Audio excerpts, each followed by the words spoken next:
Masih bersama saya Maido Pelfrina dan Ihsan Sitorus di Kompas Petang, Saudara. Direktur Tindak Pidana Umum Barreskrim Polri, Brigjen Johandani Raharjo Puro, kami siang memaparkan hasil sementara dari penyelidikan dugaan ijazah palsu Presiden ke-7 Republik Indonesia Joko Widodo.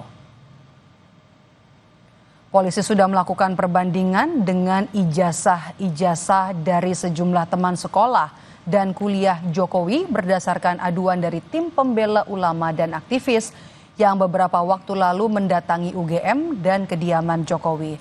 Barreskrim membandingkan ijazah Jokowi dengan ijazah dari teman sekolah dan kuliahnya yang mayoritas berada di Solo dan Yogyakarta. Sejauh ini ada 31 saksi dan 7 ijazah yang dijadikan pembanding. Selanjutnya, polisi menunggu hasil uji laboratorium forensik atas ijazah Jokowi. Proses penyidikan yang kita lakukan adalah kalau di prosentase kita sudah 90%. 10%-nya adalah uji lab. Kalau uji lab ini ternyata tidak identik, yang 90% gugur. Masuk foto dan lembaran. Termasuk foto lembaran yang didalilkan. Oleh karena kita uji semua. Kita saat ini sudah pada sampai tataran pengujian secara saintifik terkait ijazah. Sementara di Jakarta, Polda Metro Jaya memanggil Wakil Ketua Pembela Ulama dan aktivis TPUA, Rizal Fadilah, untuk memberikan klarifikasi soal tudingan ijazah palsu Jokowi. Namun Rizal tidak hadir karena mengalami kecelakaan. TPUA masih menanti konfirmasi dari polisi soal penjadwalan pemanggilan ulang untuk Rizal Fadilah. Jadi yang dipanggil itu ada 4 orang. Yang pertama Rizal Fadilah, kemudian kedua Damai Hari Lubis, yang ketiga adalah Ibu Kurnia, yang keempat adalah Rustam Effendi.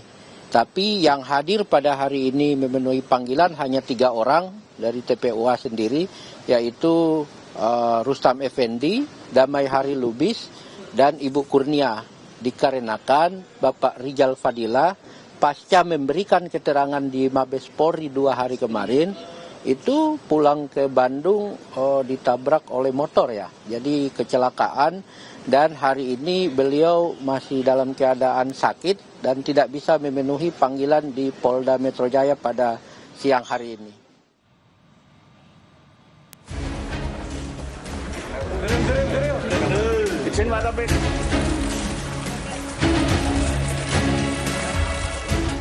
Pengacara asal Solo, Muhammad Taufik, menggugat ijazah Presiden ke-7 Joko Widodo ke Pengadilan Negeri Solo pada 14 April lalu. Dalam gugatannya, Taufik menggugat Jokowi sebagai tergugat 1, KPU Kota Solo sebagai tergugat 2, SMA Negeri 6 Solo sebagai tergugat 3, dan Universitas Gadjah Mada sebagai tergugat 4. Dalam proses mediasi di persidangan, pihak penggugat tetap meminta Jokowi menunjukkan ijazah SMA-nya di muka publik, serta dilakukan pembuktian keasliannya oleh pihak yang berwenang. Kalau dari kami sudah jelas, kami tetap pada gugatan bahwa ijazahnya ke pengadilan sesuai perkataannya beliau waktu di rumah dulu. Tunjukkan kepada masyarakat dan silakan siapapun yang nanti akan memeriksa atau mengujinya. Jokowi yang tidak hadir dalam proses mediasi karena sudah menyerahkan kuasa kepada YB Irfan menegaskan tak menutup kemungkinan dirinya akan hadir pada saat persidangan nanti, termasuk menunjukkan ijazahnya kepada majelis hakim. Persidangan apakah nanti akan datang? Kalau diperlukan. Pun akan juga membawa ijazah? Kalau diperlukan, kita di Polda Metro Jaya diharuskan membawa ijazah asli, ya kita bawa. Semuanya dari SD, SMP, SMA. Tak hanya ijazahnya yang digugat, persoalan mobil SMK yang sempat menjadi ikon kala Jokowi menjadi wali kota Solo kini menghadapi gugatan wan prestasi dari warga yang gagal beli di Pengadilan Negeri Solo. Sang penggugat, Aufa Lukmana Rea, yang merupakan anak koordinator masyarakat anti korupsi Boyamin Saiman, menggugat Joko Widodo, mantan Wapres Ma'ruf Amin, serta PT Solo Manufaktur Kreasi. Dalam sidang perdana, Majelis Hakim melanjutkan proses sidang tanpa kehadiran tergugat 2, Ma'ruf Amin, dengan agenda sidang pemeriksaan administrasi dan menawarkan hakim mediator untuk proses mediasi. Widi Nugroho, Kompas TV, Solo, Jawa Tengah. Bareskrim Polri mengaku sudah menguji sampel ijazah Jokowi dengan ijazah beberapa teman SMA dan kuliahnya. Kini Bareskrim tinggal menunggu hasil uji laboratorium forensik guna memastikan ijazah tersebut asli atau palsu. Kita bahas petang ini bersama dengan Sekjen Bara JP yang juga pelapor pencemaran nama baik ijazah Jokowi, Rally Rigen, dan Direktur Eksekutif Lingkar Madani, Ray Rangkuti. Selamat petang, Bung Ray, Bang Rally. Ya, selamat petang. Dengan Maidop di sini, saya mau ke Bang Ray terlebih dahulu. Kalau kita melihat keseriusan polisi ya, menguji sampel ijazah ke lapor, kemudian juga melihat ijazah pembanding dari teman kuliah dan juga SMA-nya Pak Jokowi gitu. Apakah ini kemudian bisa kita lihat sebagai usaha dari keseriusan Joko Widodo untuk membuktikan kalau ijazahnya tidak palsu? Bukan sebaliknya. Jadi apa yang dilakukan oleh polisi ini kan memang langkah yang sesuai dengan yang semestinya kan. Dan yang pertama kali itu kan ada tim pembela umat ya istilahnya tadi itu mengadukan kepada Bareskrim tentang dugaan adanya penggunaan ijazah palsu yang dilakukan oleh dalam hal ini Pak Jokowi kan. Itu satu dulu tuh. Lalu digugat balik oleh Pak Jokowi dalam konteks pencemaran nama baik. Tapi sebelum masuk ke penerimaan berkas yang berhubungan dengan gugatan balik Pak Jokowi, ya tentu harus dibuktikan dahulu memang oleh kepolisian apakah kemungkinan adanya dugaan kepalsuan ijazah itu benar ada atau tidak. Maka dilakukanlah sekarang proses pembuktian versi, ya ini versi loh ya, versi kepolisian. Sejauh ini katanya sudah sampai pada tahap 90%. Jadi ini saya tidak mengatakan bahwa polisi ini serius, macam-macam gitu. Itu karena memang langkah yang harus dilakukan oleh polisi. Memang harus membuktikan itu dengan ijazah palsu ya? Okay. Iya, termasuk dia harus melakukan klarifikasi, membuat pembandingan, ya lalu uji forensik, macam-macam. Itu sesuai SOP-nya. Jadi ini bukan soal polisi serius gitu ya, tapi memang itu yang langkah yang harus dilakukan oleh polisi untuk membuktikan bahwa ijazah itu palsu atau asli gitu. Soal tuduhan ini Anda melihatnya serius atau tidak, Bung Ray? Tuduhan yang mana? Tuduhan soal, tadi kan Anda mengatakan kalau ini sebenarnya ada pekerjaan sesuai dengan SOP apa yang dilakukan oleh polisi untuk bisa membuktikan soal tudingan ijazah palsu ini. Tapi kalau kita lihat dari apa yang dilihat atau apa yang dilakukan oleh Jokowi kala itu memang harus bisa membuktikan kalau menjawab tudingan-tudingan ini. Dan kemarin kan pada saat memberikan statement ya memang harus dibuktikan secara gamblang kalau ijazah ini memang asli. Ya, tentu kalau dari pihak Pak Jokowi kan sudah merasa bahwa ijazahnya itu asli. Tapi itulah sekarang yang diragukan oleh banyak kalangan kan, bahwa ijazah itu asli dengan pembuktian menurut versinya mereka masing-masing. Misalnya ada yang melihat bahwa fonnya itu, font hurufnya ya kok beda, fotonya diragukan, macam-macam dan sebagainya. Nah, oleh karena itu Pak Jokowi melakukan pelaporan berdasarkan pencemaran nama baik gitu. Yang tentu saja itu akan sulit ditindaklanjuti manakala tidak ada satu pembuktian terhadap keaslian ijazahnya Pak Jokowi itu. Nah, oleh karena itu ya mau tidak mau sebetulnya begini, dilaporkan atau tidak dilaporkan oleh TPU tadi itu ya, tim pembela umat itu gitu. Kalau Pak Jokowi datang ke polisi untuk melaporkan mereka yang dianggap oleh Pak Jokowi melakukan penghinaan, itu mau tidak mau, memang ijazah itu harus dibuktikan dulu keasliannya gitu. Dengan sendirinya itu harus dilakukan gitu. Nah, ini berkebetulan TPU-nya sudah terlebih dahulu datang ke polisi untuk mengadukan soal dugaan adanya kepalsuan ya dari ijazah yang dipergunakan oleh Pak Jokowi. Nah, oleh karena itulah saya sebetulnya bertanya-tanya, kenapa bukan Pak Jokowi tidak menunggu saja dulu hasil dari penyelidikan polisi itu.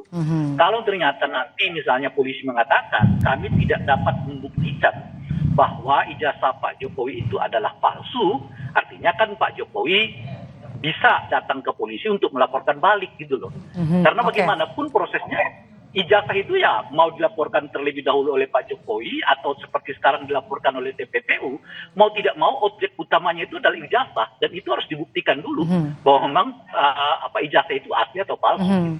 Jadi poin pentingnya adalah soal ijazah sebelum nanti berangkat ke penghinaan dan juga pencemaran nama baik. Dibuktikan dulu yang paling penting itu adalah. Tapi kalau misalnya saya mau ke Bung Reli, sebagai pendukung Jokowi, apakah Anda merasa sebenarnya Jokowi ini perlu untuk mengikuti tuntutan para penggugat untuk bisa membuktikan kalau ijazahnya ini memang asli? Bung Reli sepertinya masih di mute Zoom-nya.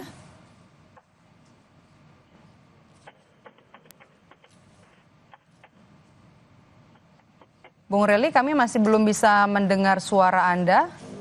Halo, ya, halo. Ya, silakan. Halo. Ya, itu kan proses hukum sudah berjalan, baik yang terlapor atau yang dilaporkan. Kita sendiri di Barajp pada tanggal 25 Mei sudah melaporkan yang bersangkutan di Poltabes Medan, yaitu DPC kita Barajp Sumatera Utara, Medan sudah melaporkan. Terus saya sendiri mendampingi kawan-kawan dari Ormas Pemuda yang laporan di Polres Jakarta Pusat, yaitu Pemuda Patriot Nusantara. Sudah diperiksa, saksi sudah diperiksa, dan terakhir kawan-kawan dari JPKP ada laporan, Pak Jokowi langsung laporan di Polda Metro Jaya. Ya sekarang proses penegakan hukum, laporan sudah masuk, tinggal aparat penegak hukum, ya, polisi segera, jangan berlarut-larut. Artinya supaya hal ini tidak terus berulang. Kejadian ini kan, proses seperti ini kan udah sering. Saya sendiri dulu Rocky Gerung saya yang laporin itu di Bareskrim. Di Korni saya laporin langsung. Ditolak di Bareskrim karena memang delik aduannya harus yang bersangkutan. Nah kalau kita para JP ini nggak main-main. Kita nggak ada implementasi, kita ada analisis. Kalau para JP sikapnya tegas. Sudah dari 10 tahun ini kami laporkan terus siapapun yang melakukan hate speech, mengajak, membenci Jokowi kami laporkan. Gak ada kami analisa dia salah itu. Yang sekarang aparat penegak hukum melakukan proses itu. Makanya apa yang dibilang oleh Bung Roy tadi, ya udah betul itu. Proses hukum sudah jalan. TPU sudah pernah melaporkan. Kita juga sudah melaporkan baik simpatisan, relawan atau masyarakat. Nah sekarang kita lihat aja di penegak hukum kita supaya ini tidak menjadi sumir gitu, tidak menjadi ini. Kalau Barajp sikapnya tegas dari awal, nggak ada analisa, kita lapor. Pokoknya dia jelas sudah mengandung unsur, kita lapor. Persoalan ditolak atau dilakukan penegakan hukum itu udah aparat penegak hukum. Bagaimana Polri, bagaimana kejaksaan menanggapi hal tersebut. Terserah analisanya seperti apa, tapi kita sebagai masyarakat, sebagai relawan sudah melaporkan ini. Nah Pak Jokowi sendiri kan kita udah tahu, udah melaporkan langsung. Bung Reli, tapi tadi Bung Rey bilang karena ini permasalahannya adalah ijazah, alangkah baiknya pembuktian ijazahnya dulu memang ada diselesaikan, baru kemudian ada gugatan pencemaran nama baik. Para penegak hukumnya ya dari Mabes Polri, apa yang disampaikan Bung Rey tadi katanya sudah melaporkan duluan. Si ini sudah melaporkan duluan, nanti mana yang bisa diproses itu lebih cepat? Aparat penegak hukum baik yang di Mabes Polri atau yang Jakarta Pusat atau yang di Sumatera Utara atau yang di di Solo ataupun yang di Bekasi, proses hukum. Mana yang merasa lebih duluan, ini kan masalahnya pembuktian. Nanti apa yang disampaikan oleh Kabareskrim, apa penyidik tadi dari Mabes, laporan DPI itu kan apa lab forensiknya kan dilakukan. Gitu. Bang Rey, Barajp melihat kalau sudah mengandung unsur sudah patut dilaporkan ke polisi. Kalau itu sih semuanya kan dasar hukumnya. Kalau ada keyakinan orang per orang yang mengatakan bahwa terjadi pelanggaran hukum, dibawa ke proses hukum. Tapi kan keyakinan orang belum tentu jadi hukum kan. Yang jadi hukum itu nanti ya putusan pengadilan atau setidaknya keyakinan penyidik, dalam hal ini dalam pihak kepolisian. Nah, cuma kan kawan-kawan Bara JP dan sebagainya itu tadi disebutkan, saya tidak tahu mereka pakai delik apa. Kalau deliknya misalnya pencemaran nama baik, ya tadi udah dinyatakan itu susah diterima oleh penyidik karena delik dari pencemaran nama baik itu hanya bisa dilaporkan oleh orang yang bersangkutan kan, orang yang merasa objek dari penghinaan itu kan. Tapi kalau pakai delik yang lain, misalnya penghujatan lah, inilah itu bisa saja terjadi. Artinya bukan penghujatan, istilahnya apa nama itu ya, mobilisasi untuk melakukan kericuhan misalnya dan sebagainya lah. Tapi itu di luar itu sudah nama Bung baik. Rey utarakan itu. Nah, Salah satunya Kita tahan dulu Bung Rey. Dulu ya. Nah itu tentu saja bisa ya ditindaklanjuti. Tapi mau deliknya apapun ya, deliknya pencemaran nama baik, penghasutan, ya dan sebagainya itu harus dimulai dengan pembuktian terhadap keaslian ijazah itu. Itu titik pangkalnya gitu. Jadi kalau ijazahnya dianggap tidak palsu ya tentu delik-delik yang tadi bisa berlaku. Tapi kalau ternyata dapat dibuktikan bahwa ijazahnya itu adalah palsu, ya dengan sendirinya tuntutan penghinaan, tuntutan dari penghasutan macam-macam itu dengan sendirinya gugur secara hukum. Karena udah bisa dibuktikan memang ijazahnya adalah palsu gitu. Nah persoalannya mungkin di satu segi yang lain itu adalah soal apakah hasil dari penyelidikan yang akan dilakukan ini betul-betul juga akan dapat diterima secara langsung oleh publik. Karena kan upaya Pak Jokowi untuk membuktikan bahwa ijazahnya itu asli kan juga nggak kurang-kurang kan sebenarnya. Meskipun fisiknya sampai sekarang ini belum disampaikan oleh beliau kepada publik kan. Tapi masalahnya memang ada keraguan yang begitu besar gitu. Nah, yang saya mau katakan begini. Ini kan polisinya masih Kapolrinya itu masih Pak Sigit ya kan. Lalu macam-macam lah. Dan kemarin misalnya ada Menpri polisi yang berkunjung ke rumah Pak Jokowi. Oke. Artinya Anda membaca ada keraguan ya Bung Rey. Tanggapan Anda Bung Rey. Yang saya mau katakan persis. Jadi kalau suasananya seperti ini memang dibutuhkan transparansi yang sangat kuat dari institusi polisi bahwa mereka bekerja sebenar-benarnya objektif, ya profesional, mengingat ada background di belakang itu. Misalnya Kapolrinya itu Sigit yang kita kenal sangat dekat dengan Pak Jokowi kan. Lalu ada kemarin kunjungan para assessment Kita sampai di situ, tahan dulu Bung Rey, tanggapan Anda. Kalau analisanya Sumir seperti itu saya nggak sepakat. Karena kalau memang berdasarkan seperti itu, waktu Presidennya Pak Jokowi, saya langsung melaporkan saudara Rocky Gerung, tapi ditolak. Saya langsung, nggak pakai yang lain. Jadi kalau memang berdasarkan itu, waktu Pak Jokowi sebagai presiden, saya langsung melaporkan namanya si saudara Rocky Gerung. Saya langsung melaporkan saudara Korni itu, nggak ada pihak-pihak orang lain. Badan saya ini pakai suara kuasa dari para JP, saya langsung ditolak. Demi Allah kita ini sama-sama muslim, demi Allah saya ditolak Bang. Itulah artinya supaya kita sama-sama mengambil ini secara analisa kita Fik. Kalau memang proses hukum itu bisa dilakukan 5-10 tahun yang lalu, itu sudah bisa proses karena saya langsung pelapornya dan ditolak. Kebayang nggak Abang? 3-4 hari ke Barreskrim bolak-balik ditolak. Jadi itulah jadi saya harap kawan-kawan jangan menganalisanya terlalu jauh. Apalagi sekarang presidennya Pak Prabowo. Lagi kok jelas beliau konsisten. Kita lihatlah sekarang ini kan nggak ada yang ditutup-tutupin. Kita sama-sama terbuka aja lah. Tapi nanti di pengadilan jangan dibelot-belotin lagi. Ini kita sama-sama percaya aja penegak hukum hari ini. Kita udah serahkan. Kalau ada ahli forensik, saksi ahlinya nanti biar penegak hukum pengacara yang menyajikan di muka persidangan. Oke. Bang Rey, sebagai aktivis, bagaimana kemudian Anda membaca situasi yang saat ini dihadapi oleh Jokowi? Gugatan kemudian yang diterima secara bertubi-tubi, kemudian ada ijazah palsu, kemudian prestasi mobil SMK saat sedang sudah tidak lagi berkuasa. Iya. Ini presiden yang boleh disebut memecahkan rekor ya. Kalau ada pakai museum-museum rekor tuh kayaknya boleh masuk tuh. Itu mantan presiden yang paling banyak digugat setelah beliau lengser. Dan beliau Pak Jokowi adalah mantan presiden yang datang ke polisi untuk melaporkan pencemaran nama baik. Jadi ada dua tuh rekornya. Rekor pertama adalah mantan presiden yang paling banyak digugat pasca beliau lengser gitu ya. Yang kedua adalah presiden pertama di Republik ini yang datang ke polisi melaporkan dugaan adanya pencemaran nama baik.